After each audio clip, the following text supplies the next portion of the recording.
if you create something, you need to put yourself there. It's you. It's your cocktail, but behind is you. Hello and welcome to Best Sips Worldwide. I'm your drinking companion, Susan Schwartz, an American travel writer living in London. Thanks to my mother's love of martinis, the first words I spoke were shaken, not stirred, and I've been obsessed by the history of cocktails ever since. Through the years, I've been lucky enough to sip some of the best made by the best. Hear that sound? It's time to cozy up to the bar and let me introduce you to the movers and shakers of the world's most famous watering holes. How does a long-haired Italian lifeguard find himself behind a bar in London? Not only a bar, but the iconic Donovan Bar at Brown's Hotel. I'll let Riccardo Vecchio, my guest today, tell you the story himself. Actually, in Italy, I was lifeguard for 5 years. And then I just chose, to come to London for, experience. Everybody say London is the future. So I came here in London. My English was not good at all, I might say. And I started here as a barback, polishing glasses, top up in the ice station, fruit station. It's quite a hard job. Well, I think before you got to London and before you decided to come here, there must be a whole story behind you. So where were you born? I born in a very little village, which is called San Giorgio, which is the same San Giorgio as in a picture in Donovan Bar.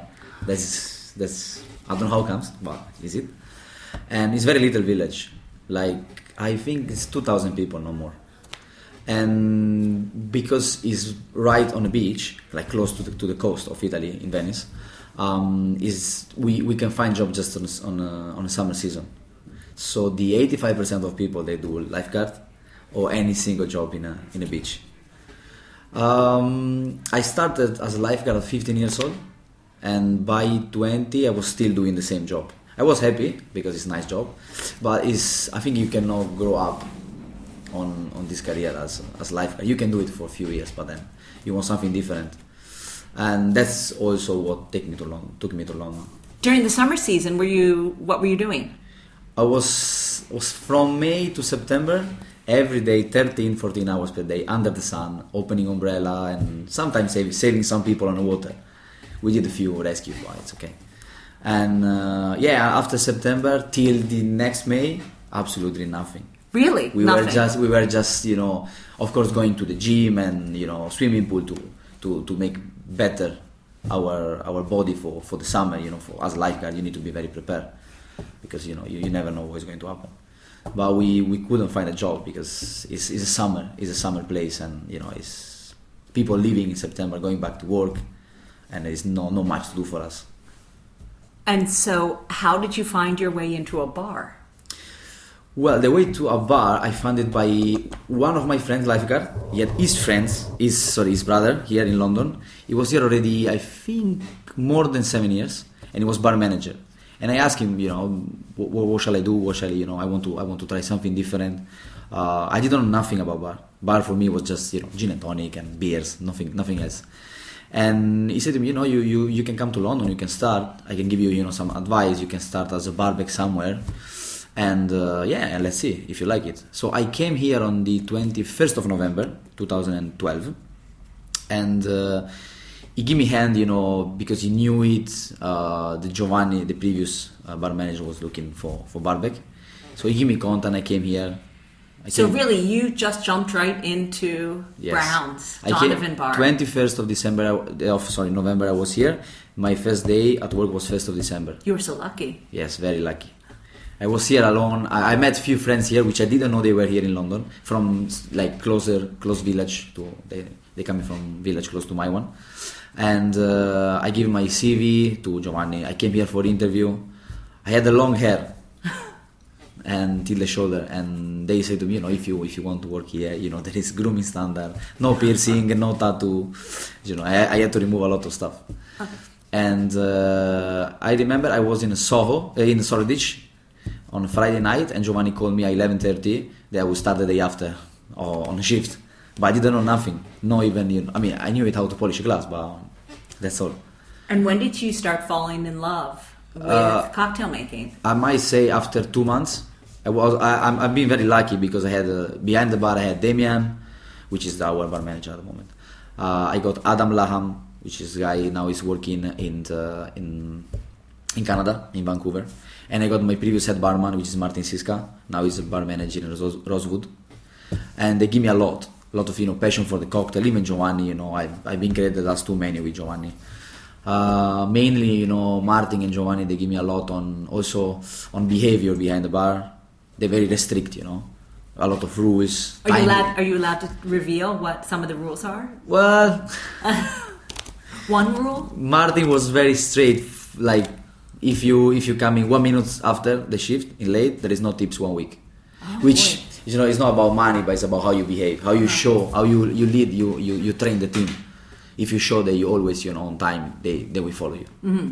And at the moment, it's still the same rules, but they give me a lot of hard time because at the beginning you don't know what to do, you don't know if you're doing right, you don't know if you want to change. Sometimes you don't like, but I'm still here, so I think I like it. Of course. I think 4 years is quite a lot in London to be in the same place. And to have grown. Yeah. From barback. I started as a barback, and after 9 months, I got promoted as a bartender. And then on February 2015, they gave me, because Martin, my previous head barman, left, they gave me possibility to go through interview and everything to become head barman. So, do you remember what the first drink you ever made was? It was mojito. And they gave me so much pressure that I forgot to put the mint. And mint it's mojito is about a mint. And they look at me like, well, mojito is all about mint. And I was so under pressure, but it's your first drink, and for me it's wow. So there was no muddling in that drink? No. It was no mojito. So needless to say, the guest did not receive that drink. You did a new one. They addressed it straight away, but it was a big mistake. But it's alright. I'm sure they never let it go now. Remember that mojito you made? Now they actually, I got married in July. Congratulations. Thank you. And I invite Martin, even Giovanni, but Giovanni had to work. So we are still friends, Mm-hmm. Apart Damian, I'm still working with him. Of course, he's my friends. But Martin, which left, Giovanni, we're still big friends. We're chatting every day, if something new about bar, about private life, if there's any problem, Mm-hmm. It's good because you establish this kind of relationship. There is not just 8-hour works and thank you. It's more, it's friendship, and if you need something, they always mm-hmm. there, which I am there for them. Mm-hmm. Well, you were saying at your wedding. Yes. Martin was there. Did he bring up the mojito? No. Oh no, that's why I thought. I ask him to please. Please don't bring up the mojito. not in his toast, right? Yeah. I'm sure the progression from barback to bartender is a huge leap, yeah. Especially in how you deal with clients and the customers. How was that for you? When you barback, they call it assistant bartender, okay. Which looks better, but it's the same rules. You don't deal with guests, but not because of the knowledge, and of course because you don't speak a lot of English, and in a 5-star you need to provide very high service house. People pay a lot of money and they expect high service, which is absolutely right. When you start to be bartender, what we do, we take the person and we put it on a morning shift, which is easier on order, so you cannot make a lot of mistakes, but you learn a lot because you talk a lot with the people. It's less busy than the evening, so you got this contact with guests. So it's what I did. They put me on a morning shift, so it's more cappuccino and tea service, but it's good for you because you start to talk. It's not just can I have gin and tonic and you serve it. You have chat, how was your day? It's quiet, so you can have more interaction with guests. But it's quite nice. It's quite a big step from barback to bartender as talk with the guest. Of course, because that's such a part of being a bartender. Yeah. A lot of people come to bars. I was talking to another bartender about he worked as a waiter and said, I hated it because I couldn't talk to anyone. And that's really something that is so inherent to bartending. One goes to a restaurant because you're hungry, but you don't always go to a bar because you're thirsty. Yeah. You want that. I think more than half of our guests, they come into bar because they want to talk or, express themselves.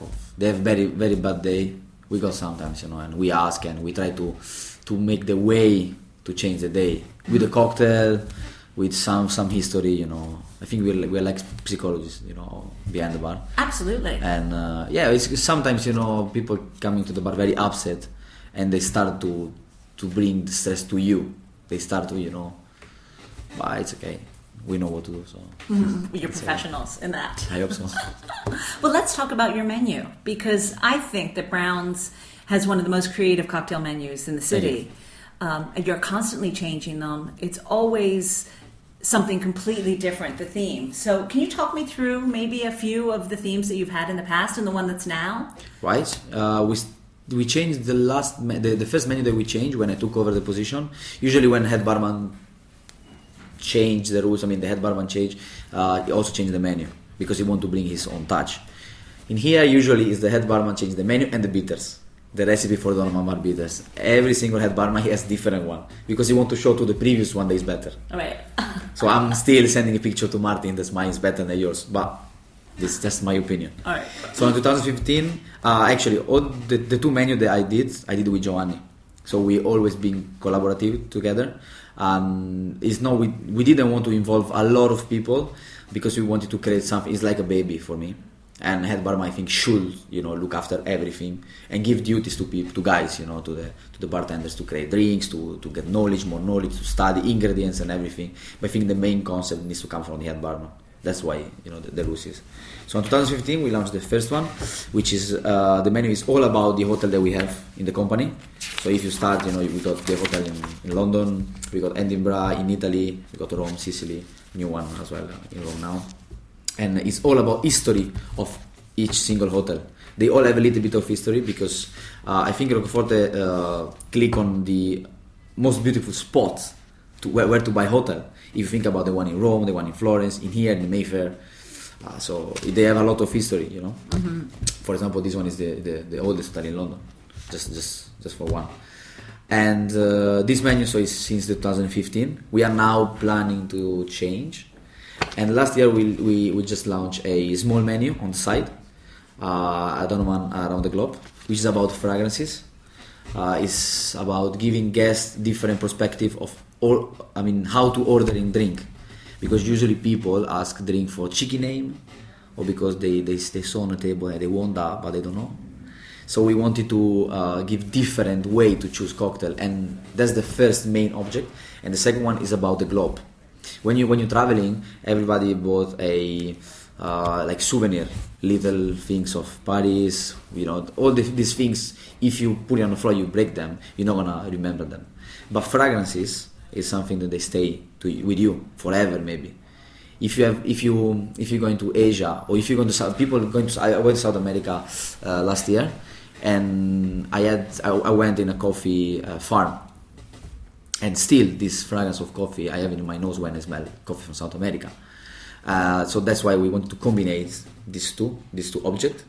So by asking guests to decide the cocktail they're gonna have with the fragrance, and have a souvenir of the continent that they're gonna choose with the fragrance.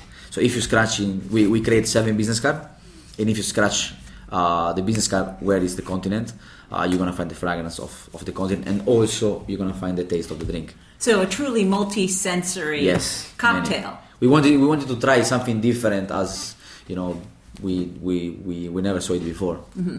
And it took 1 year almost to do that. Because I never really think about the smell of a drink. Yes. Really, unless it's maybe cocoa. Yes. It's hot chocolate or something. And yes, the look of it. I interviewed someone who was from the design world, and she said, her first drink that she created tasted terrible, but it looked great. Yes. I never thought of the sensory, the smell. Sometimes, I should not say, but when they ask you to do photo shooting, I'm not saying they don't care, but it's the look important. But at the end of the day, we're here to create taste. And at this time, fragrance as well. And taste, obviously the nose and the mouth are so interconnected. Yeah. Also because the nose stays on your brain more than the taste. Mm-hmm. Because you can still remember some fragrances of the flowers that maybe your husband give you, or your boyfriend, or your mom or your dad, and you still will remember this fragrance even after 10 years. You say, oh right, I was there. And that's for us a souvenir. Mm-hmm. It's like tattoo. I love tattoo. And for me, they're a souvenir of moment of something that happened, or it can be bad or can be good, but still souvenir. Mm-hmm. Mm-hmm. So that's it. Well, so let's look at one. So North America. We choose burned wood because it's the way how the distillery produce bourbon. I mean, to give a richness, color, taste of bourbon. At the beginning, bourbon, it doesn't have color.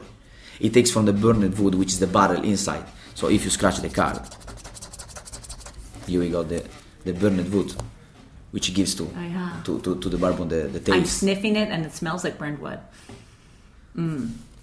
And so do you give any customer who says, oh, I would like one of the drinks from the world, do you give them all of them and they sniff all of them? Yes, and, we always present the menu, the full menu. Okay. And we give a business card, because they are all business card. We give a business card to them with the drink, which they can take home. And it can be, again, souvenir. Or they can put, some people put it on a wallet because they say it smells good.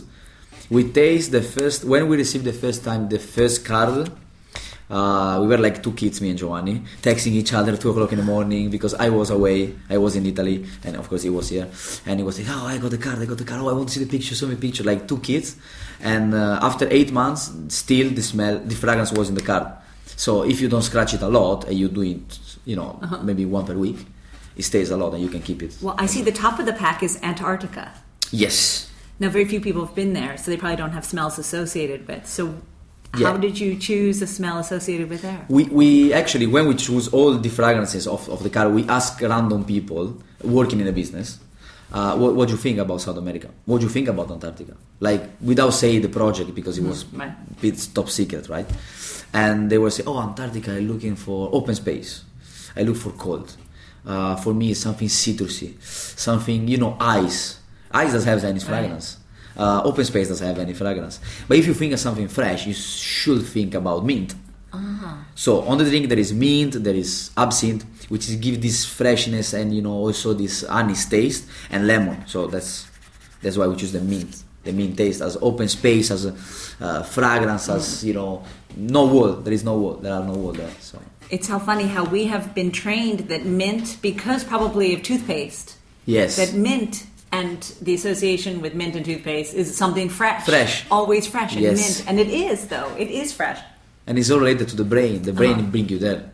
Because if you, when I give a business card to guests, I see faces and they almost think that they are there in South America.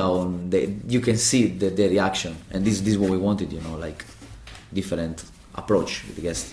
That's fantastic. I want to go back to the history drinks. Yes. Because we're in a very historical place. I thought we'd talk about the Brown's Hotel drink. Yes. And maybe the Donovan Martini, or one of the ones, the photographer, the Yes. Churchill Martini, because the bar is named for Terence Donovan. Yes. And the wonderful photographs that he took in the 60s that are so iconic to London, and really created our idea of cool 1960s, rock and roll London. What do you take into consideration to create a drink with so much history on his shoulders, with the history of the not only Browns but Donovan himself? I mean, how do you bottle that? This came up when we created this menu. It was not easy to decide what to put on a menu because it's a lot to say. So we tried to figure it out what also people want to know. Because if you come into London, everybody goes to Trafalgar Square. Everybody go to Piccadilly Circus. It's amazing, but it's quite usual. It's normal. So we try to pick very little things the guests they may want to know, and they may gonna come here to ask for it. Like, for example, as you say, the Churchill Martini is a basic plain gin, because this is how Winston Churchill wanted to have it. He asked bartender when he was coming at the bar to put a bottle of vermouth on the top of the shell to make sure he's not going to use it on the martini.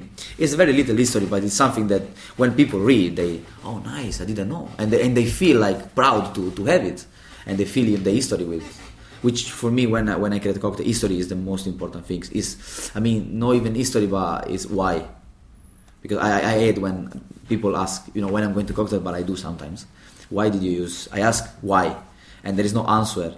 And for me, when it's no answer, is not good, because you dare to answer. I mean, if you create something, you need to put yourself there. It's you. It's your cocktail, but behind is you. So all this menu is about answer. I think that's great. I feel the same way. But you've made me really, really thirsty talking about these drinks. So why don't we go get a drink? Perfect. Let's go. Lucky for us that Riccardo took off his bathing suit to jump into the bar scene in London. If you can, stop by Brown's Hotel before the new year to try their Snowflake Martini. It's gorgeous and tastes fantastic. This is the last Best Sips podcast for 2016. Have a wonderful holiday. Hope you've enjoyed the podcasts you've heard this past year. To catch up on the ones you've missed, please visit iTunes or YouTube where they're at the ready. We start 2017 in the Arabian Peninsula. Come with us to discover what Thor and Gary are mixing and shaking at the Westin Doha's Hunter's Room and Grill. Until next time, bottoms up.